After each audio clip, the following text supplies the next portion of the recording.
Good morning, everyone, and happy Saturday. We are back with our streams on Saturdays. I am back on the weekend morning shift. Really happy to be with our loyal Saturday and Sunday morning viewers. Today is really not going to be a terrible day. So Friday, we had consistent cloud cover. Temperatures only reached 67, but clouds already beginning to break out there right now. You can see Monroe, Concord looking fantastic. Boone looks beautiful as well. App State's campus, always a nice sight to see, no matter really what's going on there. So a really nice forecast setting up there across most of our area heading out the door today. Now, of course, temperatures have been really warm, and one of the reasons why is because of high pressure overhead. But this is going to have an implication to our forecast looking ahead toward this evening, and also is one of the reasons why we're not going to see severe weather this upcoming weekend. So you might have heard that there were, unfortunately, significant tornado outbreak last night in parts of the Midwest. This is mostly in eastern portions of Nebraska and western and midwestern portions there of Iowa, although there are a few reports of tornadoes sprinkled into parts of Kansas as well as western Missouri. These likely Some of these reports that you'll see are from the same tornado, most likely. In fact, you can actually see two of these almost look like they're in a line just outside west and east of Omaha. Again, most likely a long track tornado. So there were 98 reports officially over the last 24 hours. Again, that does not mean there were 98 tornadoes. This is just the reports that they've gotten. Very unfortunate situation. The pictures and the videos are absolutely devastating. And these areas, or at least some of these same areas, have the potential for severe weather again heading out the door today. But for us here in the Carolinas, the high pressure system is going to help actually keep these storms away from us. You can actually see there's some of that energy up toward portions of Ohio into parts of the Midwest, or sorry, the New England states, that is, from Virginia up north. And then we also have that little tiny piece of energy there in eastern Missouri. All of that you can see shifting up toward parts of the New England states and up to northeastern parts of the country. And again, the reason why all has to do with the big HP. On a normal day, we would be talking about high pressure being great because it suppresses storm activity, things of that nature, but this is a little bit different.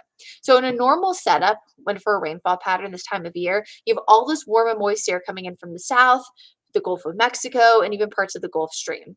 And what happens when you have all that warmth and moisture in place, and then you have storm tracks, so cold fronts coming down, we are right smack dab in where you would see storm potential from pretty much the panhandle of Florida all the way up toward the eastern Carolinas. But what's happening right now is that Bermuda High, which you can actually see there just offshore, has shifted closer to the Carolinas. So remember, high pressure is sinking motion of air and it suppresses storms. But what it also does is it changes our wind direction pattern. So with the high a little bit closer to the state of Florida, our wind direction as of late has been more south-southwesterly, and that is essentially pushing those storms clockwise above us and up toward Virginia and areas north. So while those folks right now, it doesn't look like a risk of severe weather there, again, this keeps us away from any kind of risk. And the reason why this is important, and Brad Panovich also went over this last night in the 11 o'clock newscast, is because oftentimes when we talk about severe storm systems that are west of us, we know that those storm systems move west to east. So I just want everybody to be clear that while this is a very unfortunate situation for other portions of the country, we are not going to see any implications from that storm system here in the Carolinas. Now, one of the reasons why this is significantly terrible is because, again, some of those same areas, especially along and south of Omaha, are under now another high risk of severe storms, including tornadoes today. You can see that from Omaha down south toward Kansas City, Missouri, Oklahoma City, Wichita, Kansas.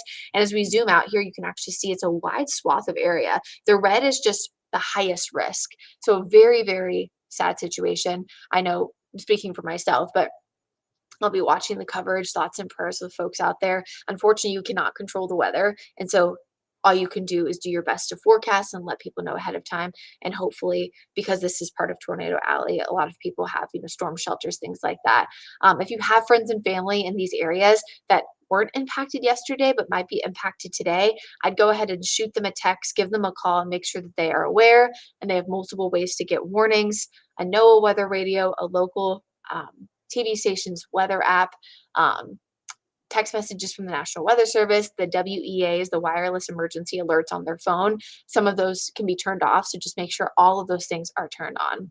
Now, as we get closer to tomorrow, there's still a risk of severe weather.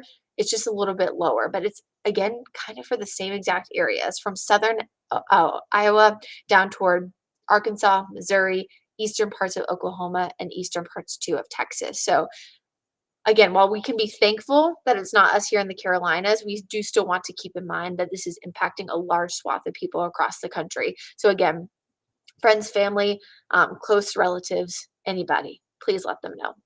Now, today locally, again, we have no storm activity expected, but still expecting some cloud cover mixed in with sunshine. This morning we were cloudy. Will be mostly cloudy this afternoon, but smack dab in the middle of the day, especially around lunchtime, we will see plentiful sunshine mixing in. It's already really begun. If you're looking at our tower cam, it's actually off to the right, so if you're seeing me do that, that's why. But I mean, I can see Lylesville, Anson County has sunshine, Monroe and Union County, up toward Cabarrus County, some sunshine peeking through from our Kannapolis Tower Cam, which is over the Cannonballer Stadium, and the Speedway looks almost mostly sunny at this point because a lot of those clouds are a little bit thinner. But what I do want to point out, even about our local forecast, is there's a few tiny little specks of green as you look at Futurecast here. That is indicating drizzle. If you were out and about anywhere across the Charlotte Metro, so I'm really considering, the 485 loop yesterday, we did see some patchy drizzle, some areas of light rain. In fact, I was even driving on 277 and I had them even in the car. Now, again, drizzle is about a quarter the size of a regular raindrop. It is not significant. It is not widespread, but that's the only risk we have for rain today. It's less than 20%, which is why you won't see it reflected on our 7-day forecast. Now, this evening, that all starts to clear out. We eventually become partly cloudy. Overnight, clouds begin to clear even more, and this will set us up for a fantastic Sunday forecast. Sunday morning, with a few high clouds lingering, we will see a really vibrant sunrise and then another vibrant sunset too by the second half of Sunday afternoon, as we see a partly to mostly sunny sky for Sunday. So I would say on average today, we're thinking mostly cloudy. Tomorrow, partly cloudy.